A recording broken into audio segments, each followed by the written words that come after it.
Cuando Vladimir Putin lanzó su invasión de Ucrania, argumentó que uno de sus objetivos era desnazificar al otro país. La afirmación parecía casi absurda en un Estado democrático y con un presidente judío. Pero, ¿hay algo de verdad en eso?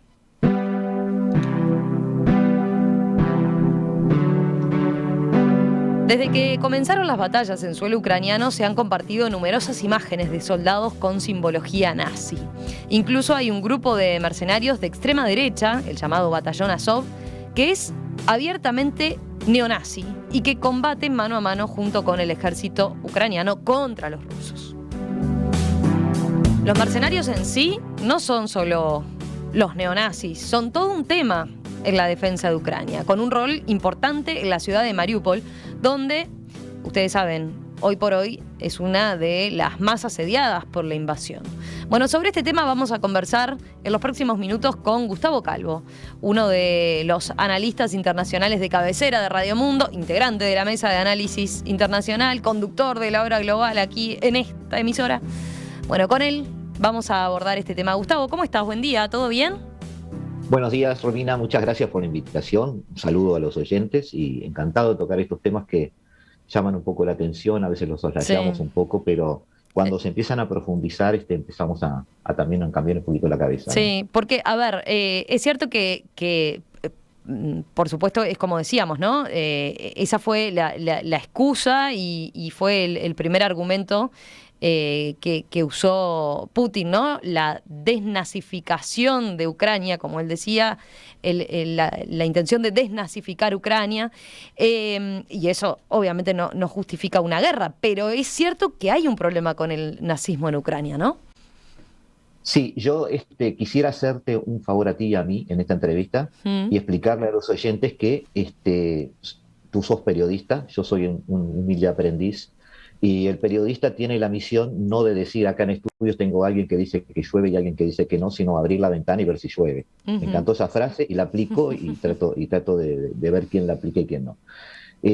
Nadie va a justificar acá una invasión, nadie va a justificar acá una guerra. Exacto. Eso lo decimos al principio para spoilear todo esto, ¿tá? De alguna manera. Sí. Pero eso no quita que no sea un tema después para abordar, a eso te hace referencia, ¿no? Exactamente, es un tema que es bueno analizar, ¿tá? Pero antes que nada, 30 segundos, una diferenciación para que los oyentes entiendan que una guerra hoy ya no se lucha como antes. Hoy ya no hay grandes batallas. Hoy no hay una gran disposición en el terreno de hombres. Hoy se lucha con ejércitos regulares, fuerzas especiales y grupos paramilitares. Es una división que hago yo, es un criterio, es un capricho mío, si quieres llamarlo así, pero sirve para el análisis. El ejército regular es lo que todos nos imaginamos, pero eso en realidad no es lo que fundamentalmente lucha en el terreno.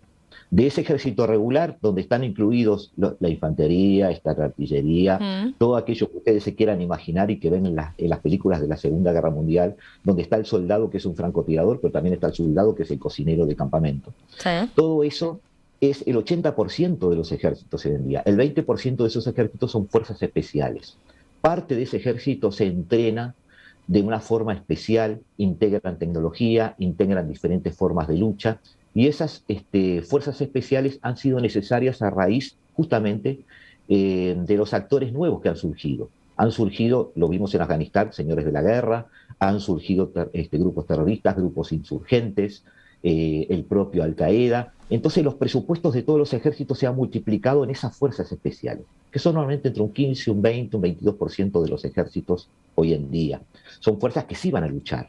Entonces cuando decimos que Rusia tiene 900.000 hombres, no van a luchar los 900.000 hombres, van a luchar solamente un 20% de esos hombres, y eso es lo que tenemos que empezar a entender. ¿Por qué? Porque hay conflictos asimétricos, híbridos, gente que hace su guerra de guerrillas desde cuevas como en Afganistán, como sucedió en Siria, como sucedió en Irak, en Libia, en Mali, en todo el Sahel. Además, las opiniones públicas occidentales son menos tolerantes a despliegues prolongados de grandes ejércitos en territorios. Se ve horrible eso. Entonces, las fuerzas especiales van directamente a determinados puntos. No somos militares, Romina, estamos solamente leyendo e interpretando. Por supuesto, algún militar puede llamar ahora y nos iluminaría si nos corrige. Y como tercer elemento, los grupos paramilitares, que son lo que a veces se llaman mercenarios y son grupos, se llaman también compañías militares privadas. Son grupos de son ejércitos contratados. Eso, vale la pena profundizar en el término, porque lo damos como obvio. Mercenario es no combate en la guerra por ningún tipo de ideología o de nacionalismo, es un ejército contratado, básicamente eso. Yo contrato un ejército, ¿tá? La gente puede pensar que eso es una especie de excepción. No, solo en Occidente hay 5 grandes compañías de mercenarios o ejércitos contratados. Una de ellas es norteamericana, es la más famosa, es Academy, que antes se llamó Blackwater. Delphion, que tiene su sede en Lima, en Sudamérica. Triple Canopy, que es norteamericana también.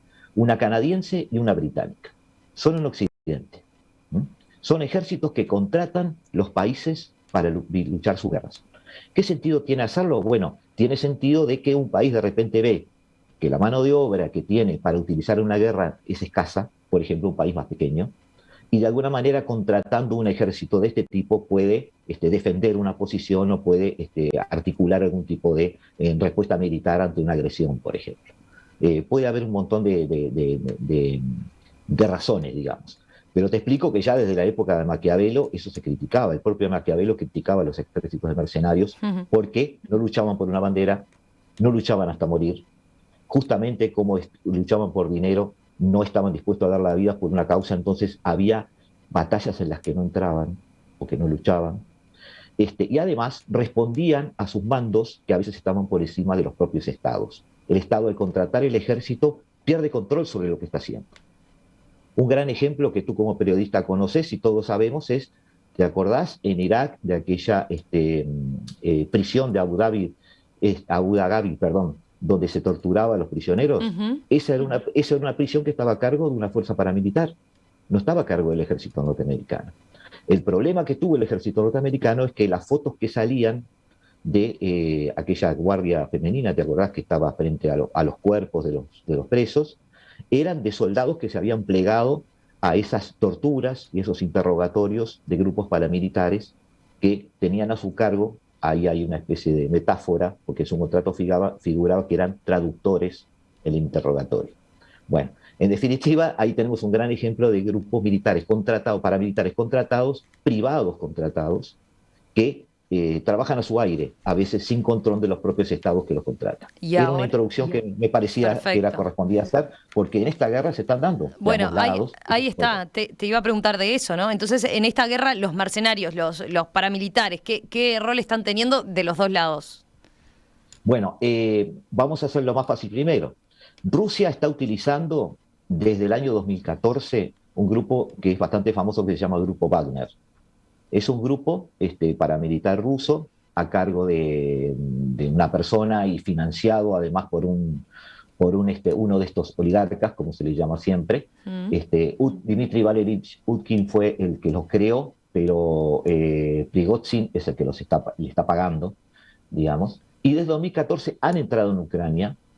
Se llama Grupo Wagner porque al oligarca le gusta el drama de Richard Wagner, del músico Richard Wagner, y bueno, le puso Wagner. En el 2016 fue fotografiado junto a Putin y se empezó a elaborar un poquito sobre su relación con el Kremlin. Estuvieron en el Donbass en 2014, cuando se anexó Crimea y se empezó a hablar de los grupos separatistas en el Donbass. El Grupo Wagner ya estaba allí. Estuvo en el conflicto civil de Sudán, estuvo 2 veces en la guerra de Siria haciendo operaciones especiales, incluso en el 2020, hace un año y poco. Según la agencia Reuters, hay 200 o 400 integrantes del Grupo Wagner que están en Venezuela dando instrucción y siendo la guardia personal de Nicolás Maduro, por ejemplo.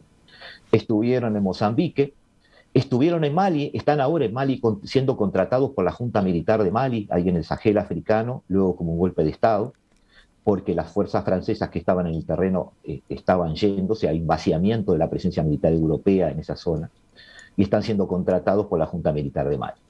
En el 2021 recibieron sanciones de la Unión Europea, sus cabezas, ¿no?, visibles, y han sido en esta guerra, poniendo casi 4.000 hombres sobre el terreno, la avanzada del Donbass a la invasión. Se dice que en la cuenta de Putin de Telegram se ha detectado un contacto de Putin con ellos, dándoles la orden de cazar a Zelensky en Kiev, y aparentemente tendrían un grupo comando allí en Kiev tratando de hacer eso. Eso ha sido desmentido y además es muy difícil que Putin, desde una cuenta de Telegram, él individualmente envíe una operación de ese tipo, ¿no? O sea, no suena muy creíble, pero está dentro de la mitología popular eso. Es ese grupo Wagner, que es un grupo ruso que está Bien, hoy trabajando en casi 14 países. bien. ¿Mm? Y del otro lado, en el caso de Ucrania. Del otro lado de Ucrania tenemos tres aspectos. ¿Tá? Lo más popular, lo que la gente está escuchando hablar, es el batallón o el regimiento de Azov. ¿Tá? Antes de eso vamos a hablar de otra casita muy cortita. Ya en octubre del 2021, Jerusalén Post dio una alarma sobre algo que se llamó Proyecto Centuria. Proyecto Centuria era milicias que estaban preparándose por el gobierno ucraniano, dentro del ejército ucraniano, que llevaban operando también desde el 2014, con apoyo de Occidente, algunos de ellos instruidos en academias militares norteamericanas. Está basado esto en un estudio del Instituto de Estudios Europeos, Rusos y Euroasiáticos de la Universidad de George Washington. Ese estudio fue elevado al Departamento de Estado y levantó algunas alarmas en Estados Unidos porque aparentemente no estaba en conocimiento de todo el Estado norteamericano.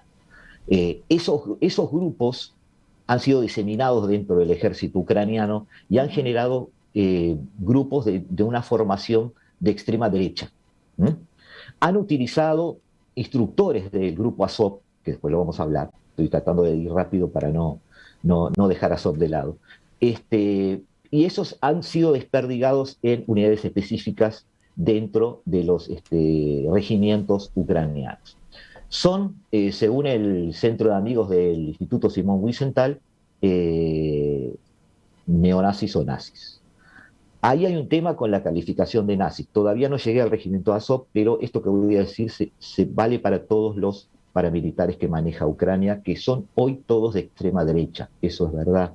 Ujú. Según el Centro Simón Wiesenthal y el Centro de Antiterrorismo de la Academia de West Point, los calificas como nazis.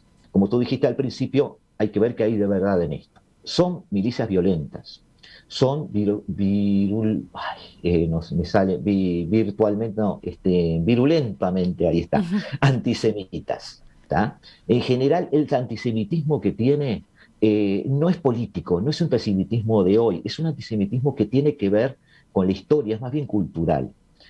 Tú te habrás encontrado, Romina, con que cuando empiezan a venir las noticias, empiezan a referirse a la historia, el propio Putin y el propio Zelensky, Sí. hay como dos o tres versiones de la historia ucraniana. Una de las cosas que más vemos eso es en la invasión nazi o el pasaje del ejército nazi rumbo a Rusia por Ucrania. Ujú. Algunos lo ven como una especie de invasión nazi donde los ucranianos resistieron a la invasión Sí. nazi, y en realidad eso tiene dos caras. Cuando el ejército nazi liberó, según ellos, Kharkov de los rusos, muchos ucranianos festejaron. Dentro de la sociedad ucraniana hubo algunos pronazis y hubo algunos que vieron el pasaje del ejército nazi como una especie de liberación. No fue general, pero regionalmente existió eso. De ahí, Pero o sea, nos además, remontamos a ese origen neonazi. sí, Ahí pero ya. incluso un poquito antes. Ujú, ¿Te acordás del Holodomor? ujú. El Holodomor es la gran hambruna que tuvo Ucrania porque Stalin confiscó las cosechas para poder financiar su ejército rojo. Eso estuvo a cargo de algo que se llamó NKVD, que era una organización previa a la KGB. ¿Ah? Ujú. ¿Qué pasa? La cúpula de la NKVD en ese momento, estamos hablando de los años 20, los años 30, periodos entre guerras, era básicamente de judíos. Es decir, había un apoyo judío al comunismo desde la Revolución Rusa que fue explícito luego de que tropas zaristas confiscaron bienes y persiguieran comercialmente a los judíos. Entonces, había una identificación del pueblo de las élites comunistas con judíos que estaban como funcionarios en ese tipo de organismos.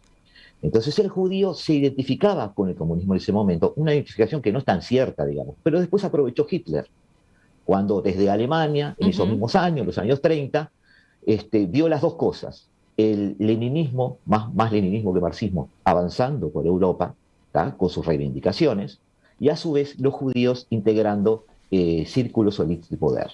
Todo eso Hitler hizo una ensalada y presentó a su régimen nazi como un régimen que iba a ser el freno del comunismo. Bueno, dentro de Ucrania queda un poco eso. En el año 2014, dentro de todo el Euromaidán, por ejemplo, hubo muchas manifestaciones de extremistas ucranianos que le pidieron a Israel que se disculpara por los crímenes del comunismo, entendiendo que había judíos identificados con eso.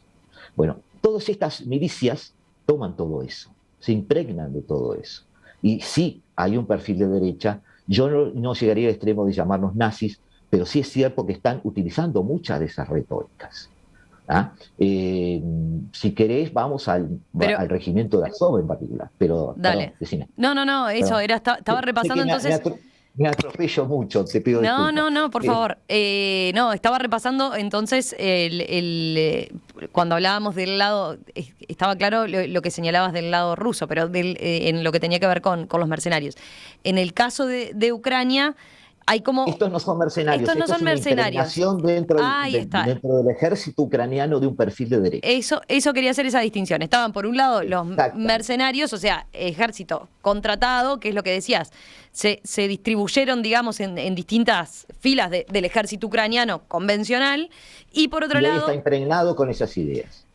No todo, pero sí en muchos sectores. Bien. ¿Cómo nació? Es lo que yo estuve explicando. Dentro de eso se distingue el regimiento Azov. El regimiento Azov nació fuera del ejército. Nació, sí, como una especie de grupo, de unión de estudiantes extrema derecha, barras bravas de grupos de fútbol, de gente que estaba descontenta digamos, con el régimen incluso ruso, y se generó una serie de gente violenta, digamos, que dio lugar a una serie de voluntarios que después captó Andriy Beletsky, que es el operador de este tipo, que durante el Euromaidán fueron bastante protagonistas. Ese regimiento de Azov fue, por ejemplo, durante el 2014, quien rescató la ciudad de Mariupol de los separatistas, que llegó a estar bajo el dominio de los separatistas. Ahí Beletsky fue muy renombrado por su acción y le rescató a los ucranianos esa ciudad que los prorrusos, digamos, tenían en su poder. Eso hizo automáticamente que todo eso se integrara en un regimiento del ejército ucraniano que se llama Regimiento Azov, por la zona en que estaban, cerca del mar de Azov. Y hoy es quien está defendiendo Mariupol. En realidad, ellos se cobran por su lado, forman parte del ejército ucraniano, pero se funcionan como una empresa privada de las que habíamos descrito hoy al principio. Es decir, el Regimiento Azov en sí es un ejército contratado, aunque figuran en la planilla del ejército de la Guardia Nacional Ucraniana. Ellos están defendiendo hoy Mariupol, por ejemplo. Bueno, y eso puede ser un problema, por ejemplo, para los civiles que viven allí. Digo porque los mercenarios, no quieren que la población civil se vaya, aparentemente, o por lo menos Rusia señala que los civiles en Mariupol, si mueren es porque no pueden huir, y quien no los deja huir es Ucrania, ¿no? Porque los está usando, dice, o por lo menos el ejército los está usando como escudo humano. Ese es el argumento de Rusia, ¿no? Bien, caemos en una trampita, Romina. Es el gran tema de los corredores humanitarios, que tiene dos caras. El corredor humanitario está pensado en principio para que si una ciudad es rodeada, el ejército invasor, el ejército sitiador genera un corredor humanitario, porque a él es a quien le interesa el corredor humanitario, para que los civiles salgan de allí. ¿Y por qué le interesa? Porque ese corredor humanitario en algún momento se cierra.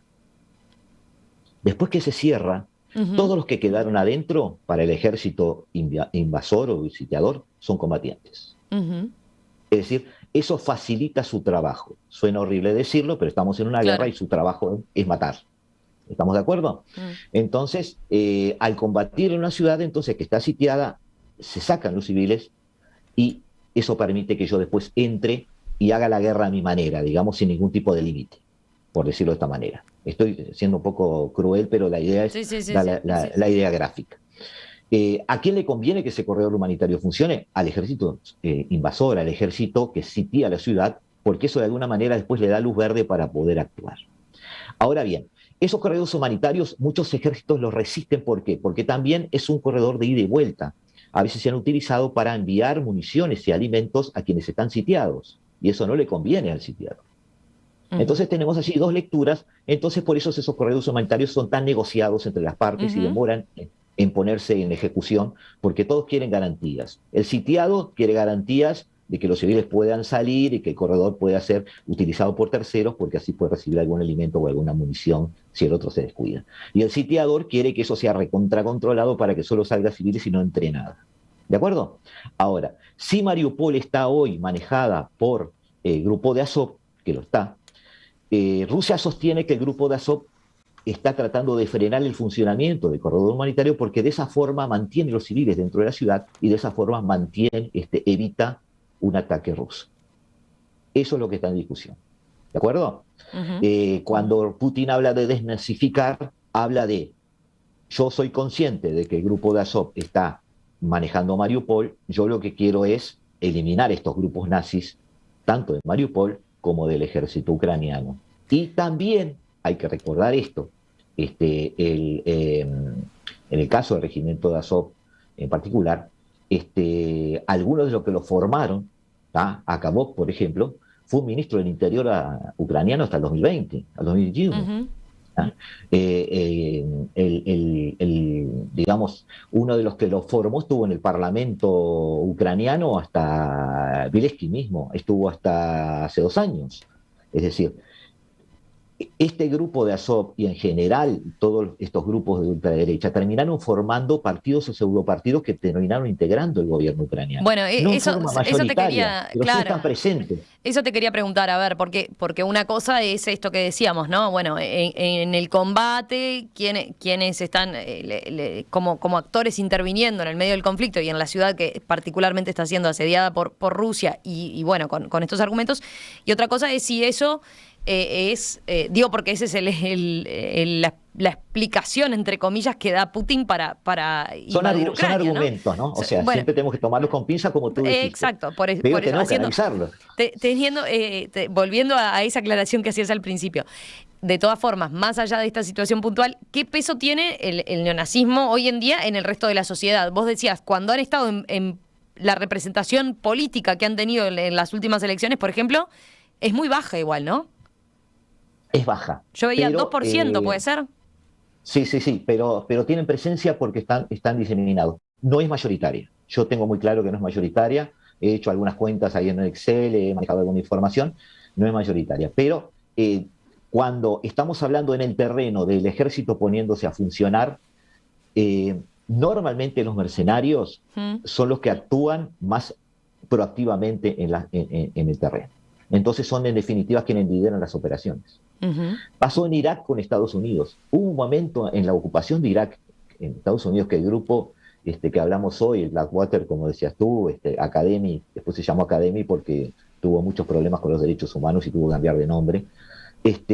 Había más gente contratada que gente del ejército norteamericano en Irak. Bueno, pero eso puede ser una explicación. Entonces, el papel que están teniendo los mercenarios puede ser una explicación. Tienen un papel protagónico en la guerra, siempre. Pero puede ser la explicación de por qué Rusia se está encontrando con una resistencia mayor, entonces, a la que preveía cuando pensaba en el ejército ucraniano. Bueno, entramos en el terreno militar. Ahí tenés, claro, yo me resisto a entrar en eso, pero lo que pasa es que ahí hay dos visiones y las dos vos las escuchás, no siendo militar, y los dos tienen sentido. Hay un general, para que busque el nombre rápido, un general suizo, Jacques Baut, que es, coronel de Estado Mayor suizo, ex miembro de la inteligencia estratégica y especialista en los países de Europa del Este, fue experto de la ONU y de la OTAN, que él sostiene que la estrategia de Rusia fue la estrategia de derrame de agua, ellos le llaman así, sobre el terreno, es decir, el agua se va expandiendo, rodea las ciudades y las deja para después y sigue avanzando en el terreno. Entonces, en realidad, Rusia lo que está haciendo es una estrategia por la cual las ciudades ya se sabía que iban a caer después, porque llevaba más tiempo, más hombres y más dinero que caigan. Y quizás no es la intención que caigan, sino quizás es llegar a una negociación final donde Putin se quede con lo que dijo que quería al principio, que quería quedarse. Es decir, con el Donbass, con Crimea, claro, y con una garantía de no entrar en la OTAN. Volvemos al principio de toda esta historia. Entonces, teniendo en cuenta esa visión, digamos, no es que hubo una gran defensa ucraniana, sino que en definitiva Rusia está yendo por los objetivos que tenía. y hay objetivos que en realidad no le interesan. A mí a esta altura del partido, sin ser militar, me cuesta mucho creer que Kiev realmente sea un objetivo y que atrapar a Zelensky o matarlo sea realmente un objetivo. Yo pienso que Putin, o el sentido común dice, que Putin lo que quiere es que Ucrania se rinda, pero para que se rinda tiene que haber un presidente vivo que firme y se rinda. Entonces, de alguna manera, me parece que la presión sobre Kiev era hacer ceder a Zelensky, y es cierto que Zelensky no está cediendo como se preveía que iba a ceder. Zelensky está resistiendo.